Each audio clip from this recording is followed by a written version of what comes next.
Islamic biography اور history میں آئے ہوئے میرے تمام دوستوں کو میرا محبت و بھرا سلام۔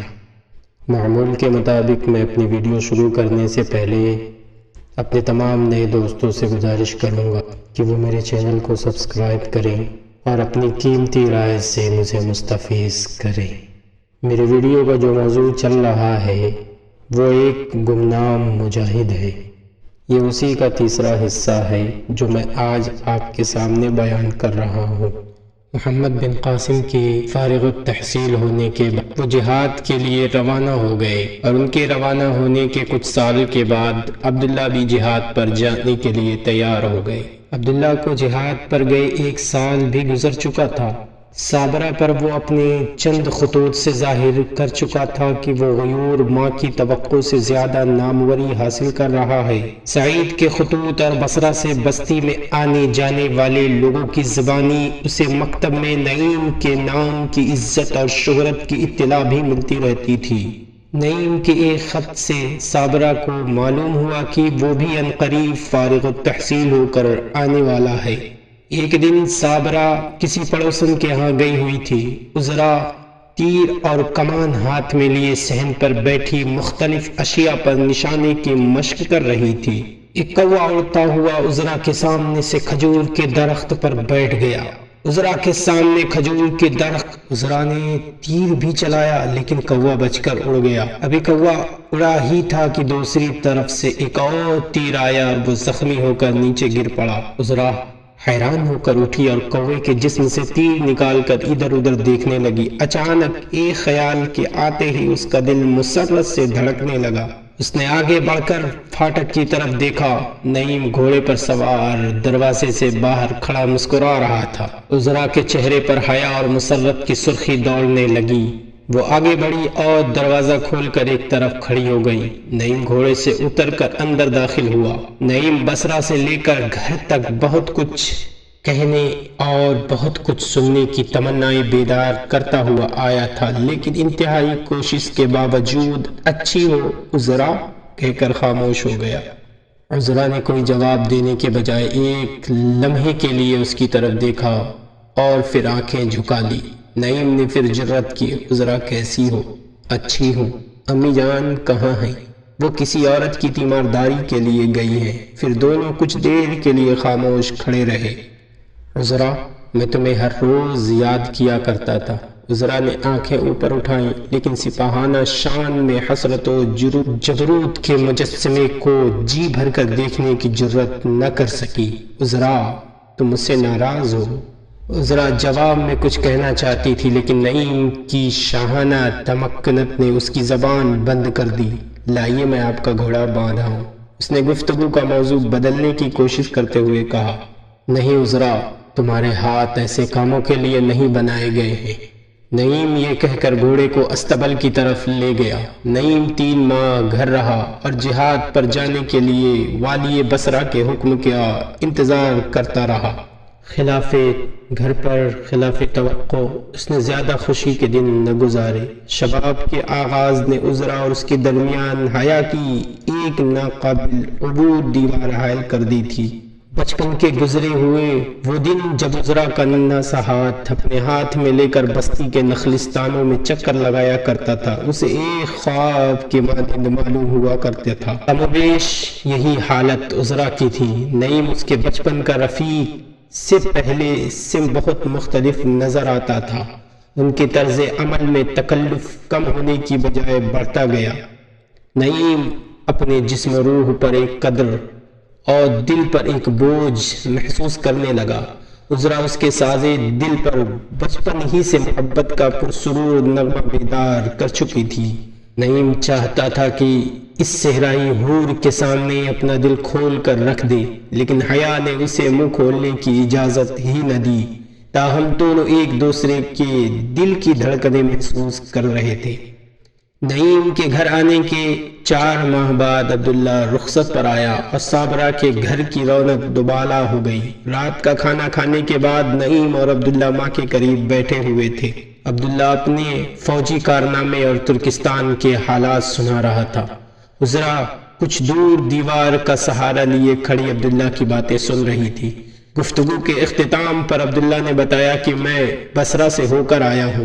ماموں سے ملے تھے؟ صابرہ نے پوچھا۔ ملا تھا، وہ آپ کو سلام کہتے تھے اور مجھے ایک خط بھی دیا ہے۔ کیسا خط؟ عبداللہ نے جیب سے نکالتے ہوئے کہا، آپ پڑھ لیں۔ تم ہی پڑھ کر سنا دو بیٹا۔ امی جان، یہ آپ کے نام ہے، عبداللہ نے شرماتے ہوئے جواب دیا۔ صابرہ نے خط لے کر نعیم کی طرف بڑھاتے ہوئے کہا، اچھا بیٹا تم ہی پڑھ دو۔ نعیم نے خط لے کر عذرا کی طرف دیکھا، وہ شمع اٹھا لائی اور نعیم کے قریب کھڑی ہو گئی۔ خط کی تحریر پر ایک نظر ڈالتے ہی نعیم کے دل پر ایک دھکا سا لگ گیا۔ اس نے ماں کو سنانا چاہا لیکن خط کی عبارت اس کی زبان پر محض ثبت کر دی۔ اس نے سارے خط پر جلدی جلدی نظر دوڑائی۔ خط کا مضمون نعیم کے لیے ناکردہ گناہ کی سزا کے حکمانے سے زیادہ بھیانک تھا۔ اپنے مستقبل کے متعلق تدبیر کا ناقابل تردید فیصلہ پڑھ کر وہ تھوڑی دیر کے لیے سکتے میں آ گیا۔ ایک ناقابل برداشت بوجھ اسے زمین کے ساتھ پیوست کر رہا تھا، لیکن مجاہد کی فطرت ہمت بروئے کار آئی اور اس نے انتہائی کوشش کے ساتھ چہرے پر مسکراہٹ لاتے ہوئے کہا، ماموں جان نے بھائی جان کی شادی کے متعلق لکھا ہے، آپ پڑھ لیں۔ یہ کہہ کر اس نے خط والدہ کو دے دیا۔ صابرہ نے شمع کی روشنی کی طرف سرک کر پڑھنا، میرے لیے عبداللہ اور نعیم ایک جیسے ہیں۔ ان دونوں میں وہ تمام صفات موجود ہے جو عذرا جیسی عالی نسب لڑکی کے مستقبل کی ضامن ہو سکتی ہے۔ عمر کا لحاظ رکھتے ہوئے عبداللہ اس امانت کا زیادہ حقدار معلوم ہوتا ہے۔ اسے 2 ماہ کی رخصت ملی ہے۔ آپ کوئی مناسب دن مقرر کر کے مجھے اطلاع دیں، میں 2 دن کے لیے آ جاؤں گا۔ آپ مجھ سے زیادہ ان بچوں کی طبیعت سے واقف ہیں۔ یہ خیال رکھیں کہ عذرا کے مستقبل کا سوال ہے۔ اور ادھر نعیم کے پرانے خواب کی تعبیر اس کی توقع کے خلاف نکلی۔ ابھی تک اس کا یہی خیال تھا کہ وہ عذرا کے لیے ہے اور عذرا اس کے لیے، لیکن ماموں کے خط سے ایک تلخ حقیقت کا انکشاف ہوا۔ عذرا، اس کی معصوم عذرا، اب اس کی بھابھی بننے والی تھی۔ اسے دنیا و ما فیہا کی تمام چیزوں میں ایک نمایاں تغیر نظر آنے لگا۔ دل میں رہ رہ کر درد کی ایک ٹھیس اٹھتی تھی، لیکن جہاں تک ہو سکا اس نے ضبط سے کام لیا اور کسی پر اپنے دل کی بات ظاہر نہ ہونے دی۔ عذرا کی حالت بھی اس سے مختلف نہ تھی۔ عبداللہ اور صابرہ نے ان دونوں سے ان کی پریشانی کی وجہ پوچھی، لیکن نعیم کو اپنے بھائی کا لحاظ تھا اور عذرا صابرہ کا لحاظ رکھتی تھی۔ سعید اور عبداللہ کے احترام سے مجبور تھی، اس لیے وہ دونوں کچھ نہ کہہ سکے اور دل کے انگارے دل ہی میں سلگتے رہے۔ جو عبداللہ کے مسرت کے دن قریب آ رہے تھے، نعیم اور عذرا کے تصورات کی دنیا تاریک ہوتی جاتی تھی۔ نعیم کی سکون نا آشنا طبیعت کو گھر کی 4 دیواری کی ایک کفس نظر آنے لگی۔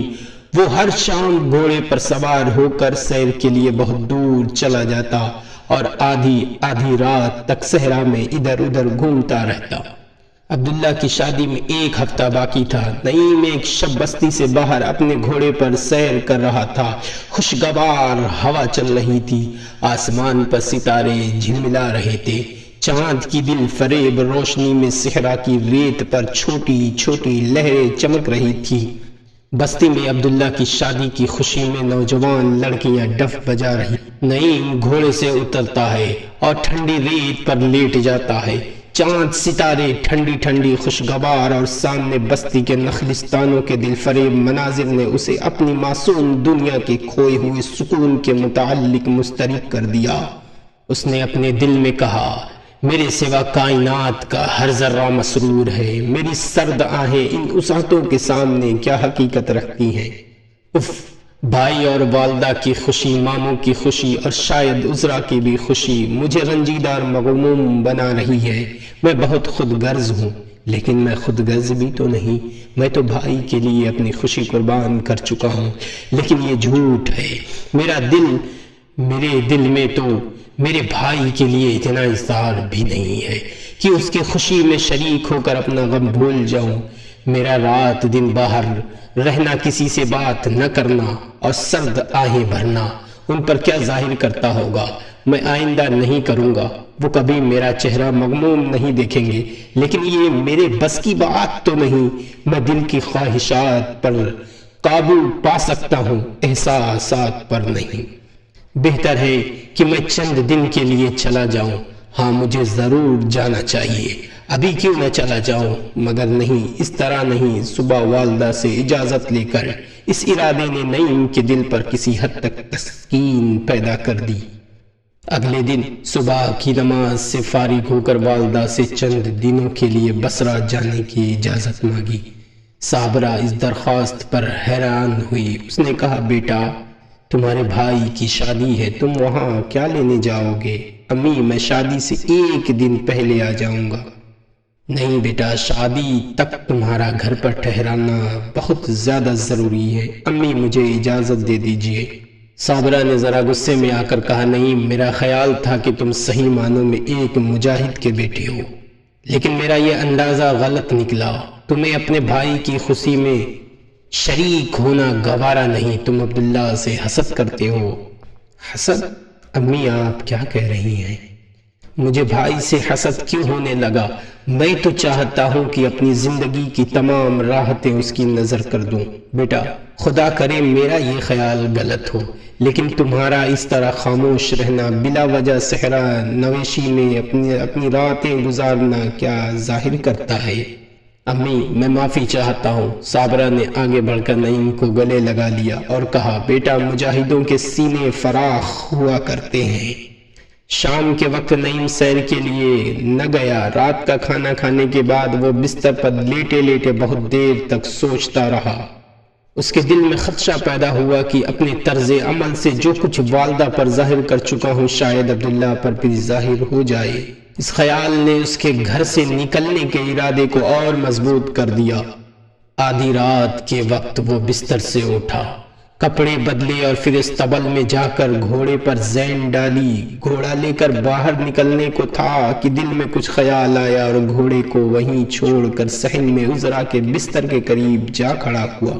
عذرا بھی چند دنوں سے نعیم کی طرح پھر جاگنے کی عادی ہو چکی تھی۔ وہ بستر پر لیٹے لیٹے نعیم کے تمام حرکات دیکھ رہی تھی۔ جب نعیم قریب آیا تو اس کے دل کی دھڑکنیں اور زیادہ ہونے لگی، مگر اس نے یہ ظاہر کرنے کے لیے کہ وہ سو رہی ہے اپنی آنکھیں بند کر لی۔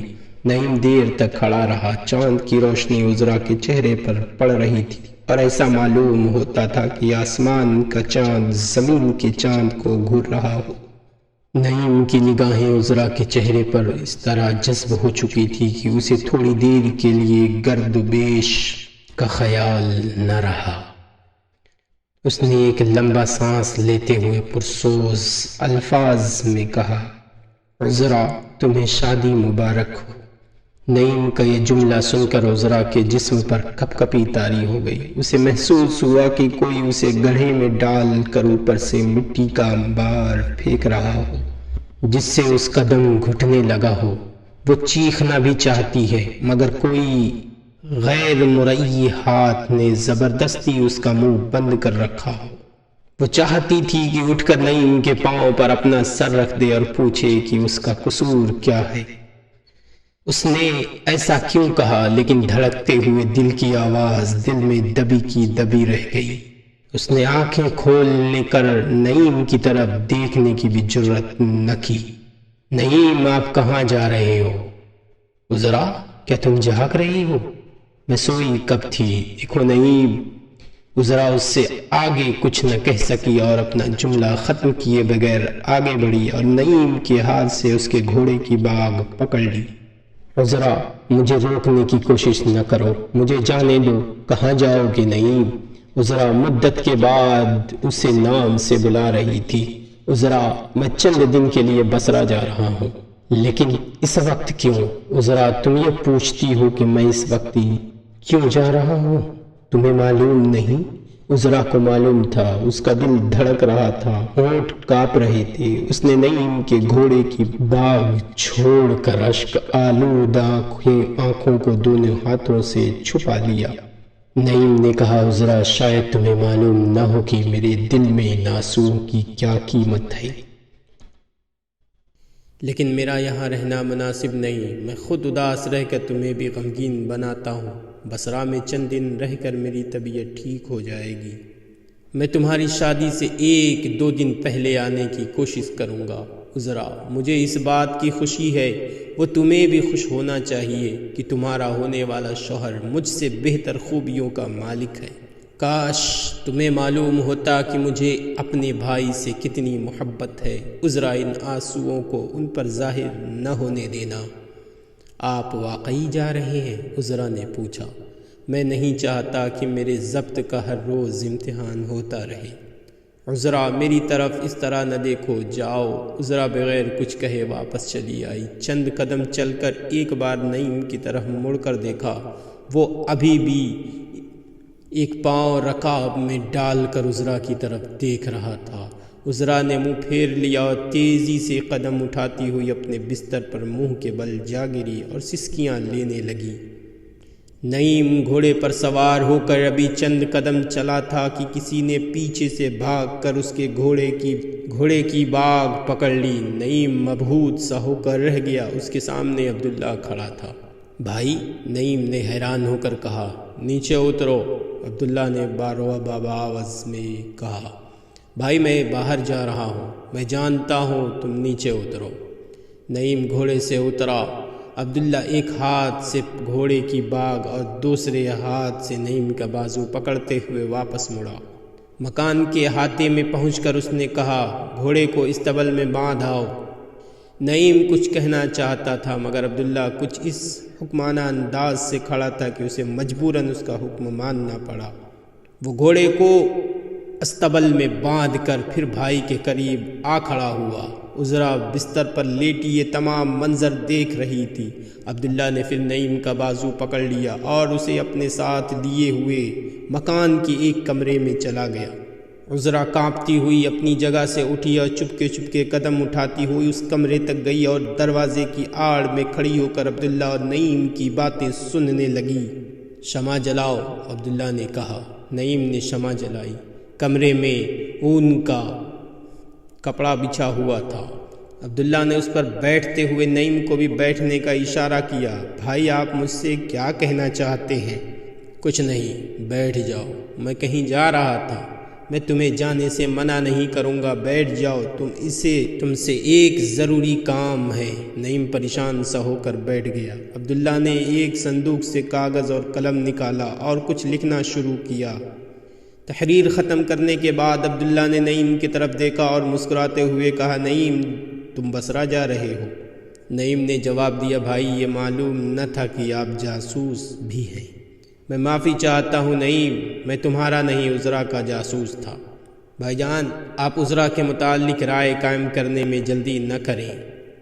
عبداللہ نے اس جواب پر ٹکٹکی باندھ کر نعیم کے چہرے کی طرف دیکھا۔ نعیم نے جواب قدرے مرعوب ہو کر گردن جھکا لی۔ عبداللہ نے ایک ہاتھ بڑھایا کر اس کی چہرے پر پھیرا، اوپر اٹھایا اور کہا، نعیم، میں تمہارے اور عذرا کے متعلق کچھ غلط اندازہ نہیں لگا سکتا۔ تم بصرہ جاؤ اور میرا یہ خط ماموں کے پاس لیتے جانا۔ یہ کہہ کر عبداللہ نے نعیم کو اپنے ہاتھ سے لکھا ہوا خط دے دیا۔ بھائی جان، آپ نے کیا لکھا ہے؟ خود ہی پڑھ لو۔ میں نے اس خط میں تمہارے لیے ایک سزا تجویز کی ہے۔ نعیم نے خط پڑھا، پیارے ماموں، السلام علیکم۔ چونکہ عذرا کا مستقبل آپ کی طرح مجھے بھی عزیز ہے، اس لیے مجھے اپنی نسبت نعیم کو اس کے مستقبل کے محافظ اور امانت دار ہوتے دیکھ کر زیادہ تسکین ہوگی۔ زیادہ کیا تحریر کروں، آپ سمجھ سکتے ہیں میں نے یہ خط کیوں لکھا۔ امید ہے کہ آپ میرے بات پر توجہ دیں گے۔ میں یہ چاہتا ہوں کہ میری رخصت ختم ہونے سے پہلے نعیم اور عذرا کی شادی کر دی جائے۔ موضوع تاریخ آپ خود متعین کر دیں، آپ کا عبداللہ۔ خط ختم ہونے تک نعیم کی آنکھوں میں آنسو آ چکے تھے۔ اس نے کہا، بھائی، میں یہ خط نہیں لے جا سکتا، عذرا کی شادی آپ ہی کے ساتھ ہوگی، بھائی مجھے معاف کر دو۔ عبداللہ نے کہا، تمہارا خیال یہ ہے کہ میں اپنی خوشی کے لیے اپنے چھوٹے بھائی کی زندگی بھر کی خوشی قربان کرنے دوں؟ آپ مجھے زیادہ شرمسار نہ کریں، میں تمہارے لیے تو کچھ نہیں کر رہا۔